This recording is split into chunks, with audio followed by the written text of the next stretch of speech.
Are people afraid of you, Beth? Uh-huh. Who's afraid of you, Beth? John. Your brother. And what is your brother, why is your brother afraid of you? Because I hurt him so much. Mm-hmm. Okay. And what, at nighttime, what do your parents do to your door? Lock it shut. Why do they lock it shut? Because they don't want me to hurt John. Right. And they're kind of afraid of hurting John? Of you hurting John? Mm-hmm. Okay. Are they afraid that you might hurt them? Yep. Would you, Beth? Mm-hmm. When would you do it? Nighttime. Okay. Why would you do nighttime? Because I don't like them seeing me do it. But they can feel me do it. Mm-hmm. And what would you do to him, Beth? Stab him. Okay. What would you stab him with? A knife. The program you are about to see was compiled from the actual therapy tapes of Dr. Ken McGidd, a clinical psychologist specializing in the treatment of severely abused children. Children so traumatized in the first years of life that they do not bond with other people. They are children who cannot love or accept love. Children without conscience who can hurt or even kill without remorse. This film shows the devastating effects of abuse on a child. It also shows that victims can be helped. It is the story of a 6.5-year-old girl named Beth. Do you ever stick pins in people? Mm-hmm. Who? My brother. Okay. Do you do it a little bit or a lot? A lot. Okay. And what are you trying to do to your brother? Kill him. Why do you want your brother to die? Because I was hurt so bad, and I don't want to be around people. Okay. Who else would you like to stick pins into? Mommy and Daddy. What would you like to have happen to them?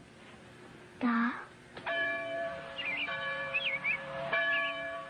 Jesus could have lived to save Israel, yet he chose to die to save the world. Tim is the minister of a small Methodist church in the South.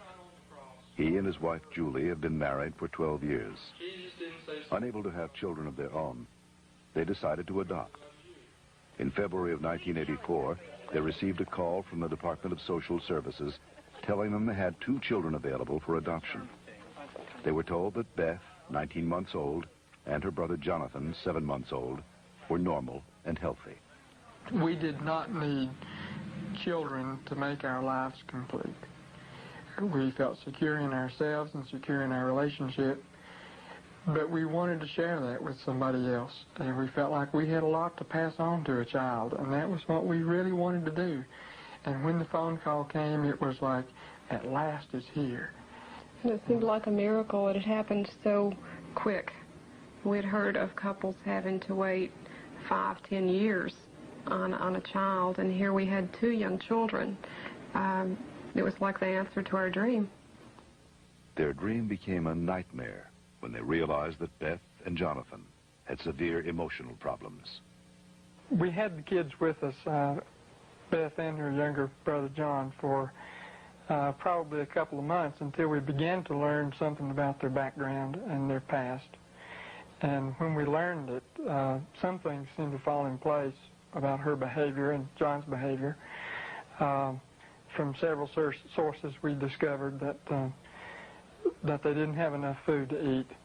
That perhaps even Beth went all day maybe with just a box of Kick cereal. John himself was found in a bassinet with little patches of urine all over it and a dirty diaper and a couple of bottles at his feet that had curdled milk, and the back of his head was completely flat. The front of his head had bulged out, and at 7 months he couldn't raise his head, couldn't roll over. He was just had no stimulation. And we think perhaps that had happened to Beth, and it wasn't very long until she began showing some signs of perhaps even some abuse. There was a nightmare that she had, and the nightmare was about a man who was falling on her and hurting her with a part of himself. Tell me about your birth father. What was that nightmare like? When he touched my vagina Okay. until it bled, hurt it a lot until it bled, and wouldn't feed me a lot. He'd hit on me, wouldn't be very nice to me. How old were you? 1. And in your nightmare, what happens? I get real scared. Where are you in the nightmare? What happens in the dream? I'm in the house, upstairs. And then what happens, Beth? When he comes upstairs and, hurt. How do you feel when you talk about this? Scared. Like, Where's your birth father? What's he doing? he's right there, and there's his hand. His hand's right there. Where? Right there. You can't hardly see it because it's green. What's it touching? My vagina. And what is your birth father doing? Hurting it. Your face looks sad. Can you tell me about that? It's crying because there's dots of the tears. Beth had endured severe neglect and abuse as a child. Her birth mother died when she was 1. Because of these early childhood experiences, Beth never developed a sense of conscience, love, or trust for anyone. The early sexual abuse by her birth father would cause her to exhibit inappropriate sexual behavior, especially toward her brother. Does your brother have private parts?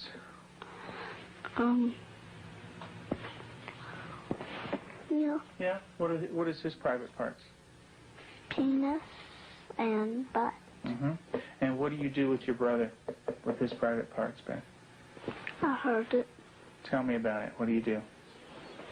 Now, I pinch it, squeeze it, kick it.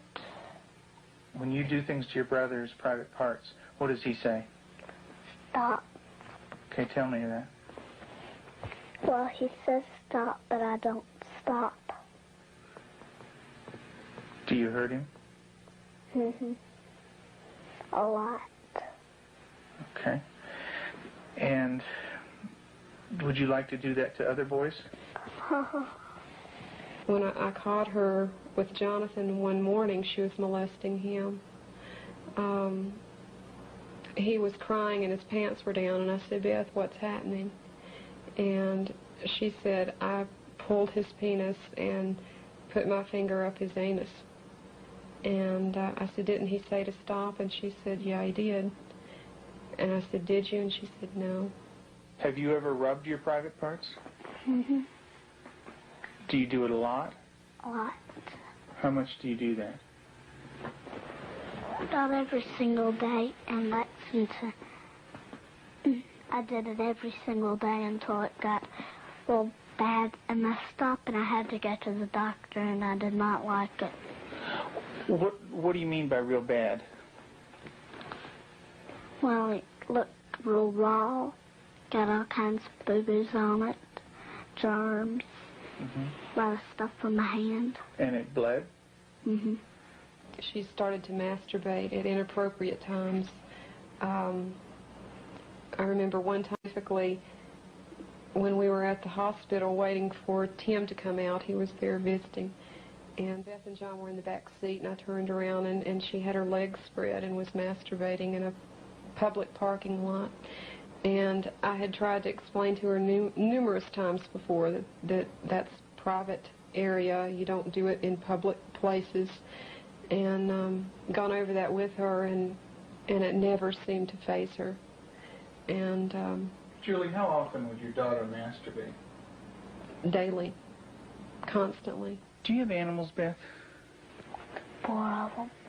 Can you tell me their names? Clyde, Shuggy, Darcy, and Annie. And Daddy said a day ago that there was a stray cat who did not have a home, so Daddy was taking care of it and took it to the vet when he had his flight to go.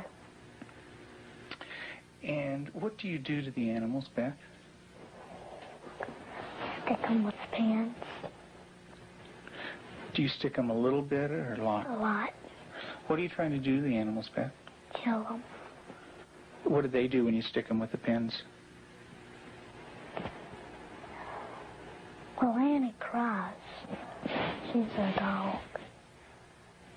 She got baby birds down out of the nest, and we thought maybe she was just curious. So we explained that she could hurt them, put them back, and went through a whole sitting down and talking to her about the problem of it. And the next day we went out to check the baby birds, and they were on the ground dead with their necks broken. Let's talk about what happened once when you were smaller, when you found some baby birds in a tree. What did you do then? I took them out. Mm-hmm. And what did Mom say to you? That the mother will not come back if somebody touches her baby. Mm-hmm. Are the baby birds kind of small? Can you describe them for me? Well, they don't have their eyes open, but they can hear me, and they look up. Are they kind of helpless? Little baby birds? Can they fly? No. Can they run away?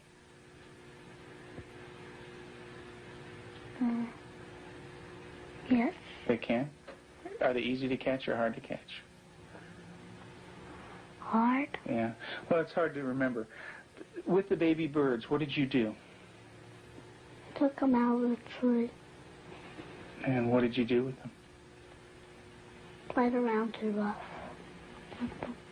Also, when at the end, I picked it up and I thought it was Dad, and I came to say, Mommy, is this bird dead? And she said, she called Daddy and said, Tim, and Daddy came and, I think I remember that they said yes. Mm-hmm. And so did the little baby birds die? I don't know. You don't remember? I just remember that I remember that Mommy and Daddy said the last bird we got was dead. Mm-hmm. Do you know what Mom said to me? She said that all of them were dead. Did you squeeze them? Did Baby Beth squeeze them? You're doing a good job, honey. Go ahead and tell me what happened. I squeezed them. And what happened? They died. But this kind of aggression at our animals, and even at our brother Jonathan, was beginning to grow to such an excess that our life was miserable at home. John would cry in the mornings and say his stomach hurt. For the longest time, we thought maybe this child has some problem with his intestinal area, or maybe he has allergies, and so we tried to get all that checked out. Come to find out, Beth was coming out of her room and hitting him in the stomach. And so, as a last resort, just to protect him, we had to tie our door shut. So I guess for the last 3 or 4 months now, we've had to tie her in at night, sort of barricade her. The repercussions of Beth's tragic childhood led to uncontrollable rage. Despite the love and nurturing of her adoptive parents, she took this rage out on herself, on her brother, and on them. her acts of violence became more and more cruel and frightening. Well, I noticed several, like paring knives in the kitchen, missing. And my first thought was Beth. And I felt a little guilty about it at first. I thought, nah. But I really didn't even mention it to her. They'd been gone several weeks. She was sitting at the table drawing and mentioned to me, "What do those knives look like that are gone, Mom?" And I said, "What knives, Beth?" And she said, "Weren't they kind of silver and about this big?" And I knew then, and then this little smile that's not a sweet smile, but a malicious type of smile. And I knew then, I thought, she's got them. Tell me about the knives. Where did you get them? From the drawer. And where else? Do you remember? Mm-hmm. Tell me about it. I got them from the dishwasher. What kind of knives?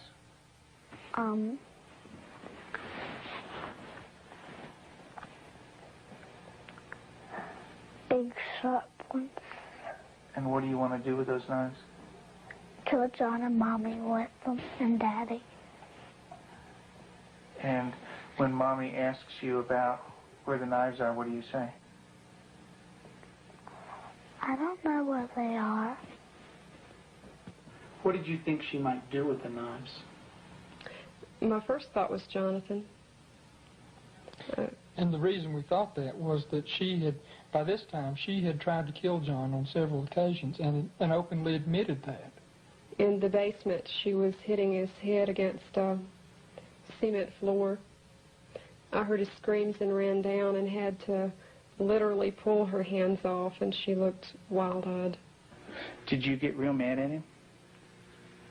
Did you hit his head real hard?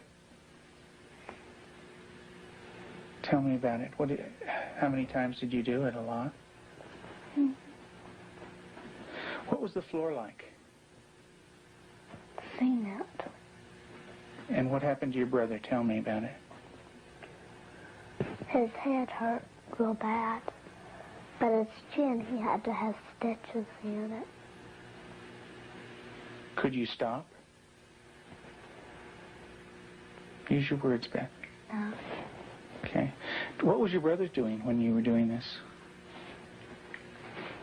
Playing with the toys. Okay. Was he asking you to stop when you were doing it? What was he saying? He was saying, "Beth, stop." And what did you do? I didn't stop. I just kept on hurting him. What were you thinking when you were doing that? Thinking of killing him. How did you stop? What made you stop?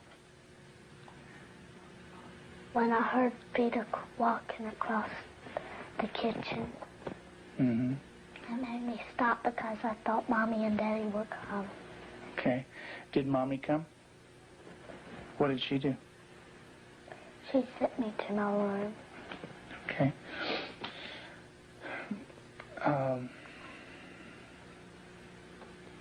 And what if Mom didn't stop you? What would you have done? Kept on doing it. And what about... After evaluating the extent of Beth's psychological problems, Dr. McGidd felt that for the well-being of the family, Beth needed to be temporarily separated from them.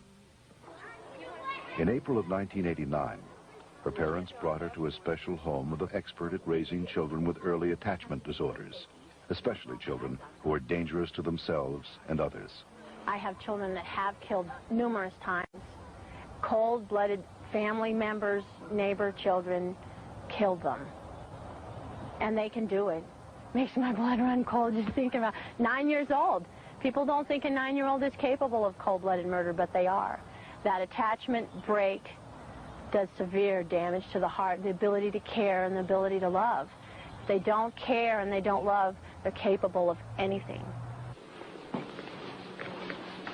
We're very strict about everything. Everything is completely monitored. We take complete control because a child who's unattached does not trust. And because they don't trust, they don't allow anybody to be boss of them. So we take complete control. They are not boss of anything. They have to ask to get a drink of water. They have to ask to go to the bathroom. They have to ask to leave our sight. Part of that is because we cannot trust them because of the damage that they've done before. Beth, would you like to say grace, please? Dear Heavenly Father, thank you for this good day and everybody doing good. In Jesus' name, amen. Amen. Amen. They believe that they're evil. They believe they're from the devil. They believe that they are not a person of value. And we have to change that, and we have to build that from a child who's nothing, who's a bad kid in their own mind, to a child who's valuable and loving, and they see themselves as that.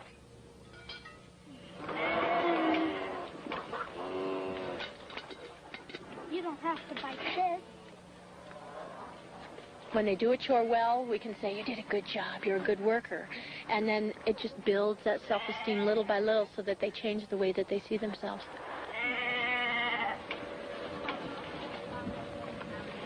Several months into treatment in this controlled environment, Beth had made progress, and her therapist decided to loosen some of the controls. Anybody wants some more? I've seen that. Beth continued to show signs of improvement. She began to develop a sense of right and wrong. She seemed to respond to affection, was more outgoing. Gosh, I don't have to like She went to public school, made friends at the local church, and even sang in the choir. And you're going to go into Sunday school again this morning? Yeah. And get stickers? Maybe you could put one on your nose.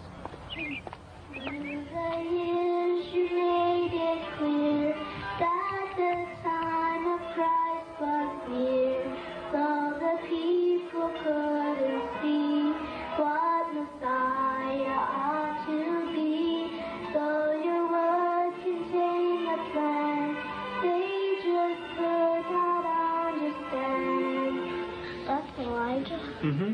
Yeah, it's a beard. See his beard. There's his nose, and that's his...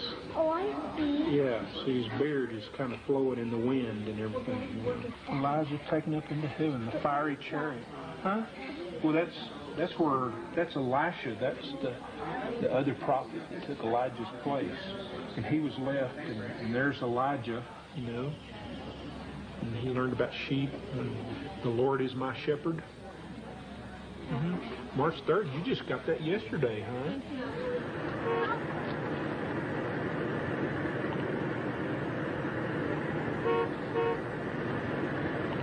In the beginning, we couldn't trust her with anything. She was locked up at night. We had alarms on the door at night so she wasn't sneaking around doing things with the other children.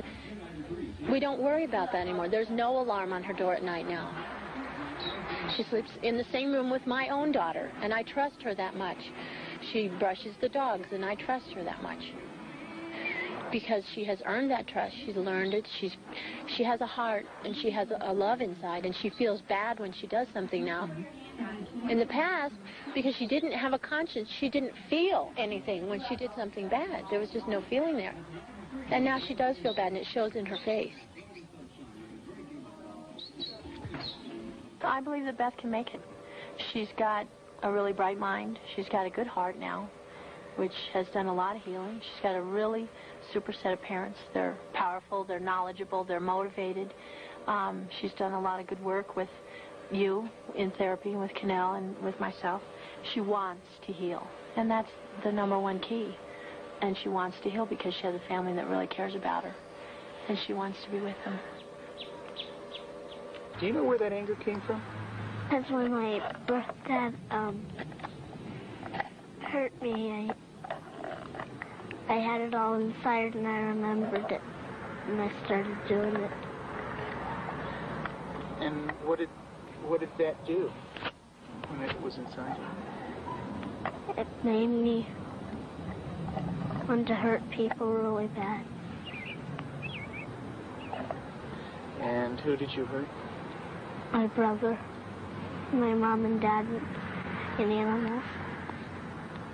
And animals. Who did it hurt the most? My brother. Who did it hurt the most? Me. Why don't you tell me that? It hurt me the most. How did it hurt you the most? Because when I hurt other people, I'm hurting my good self. How do you feel right now, Beth?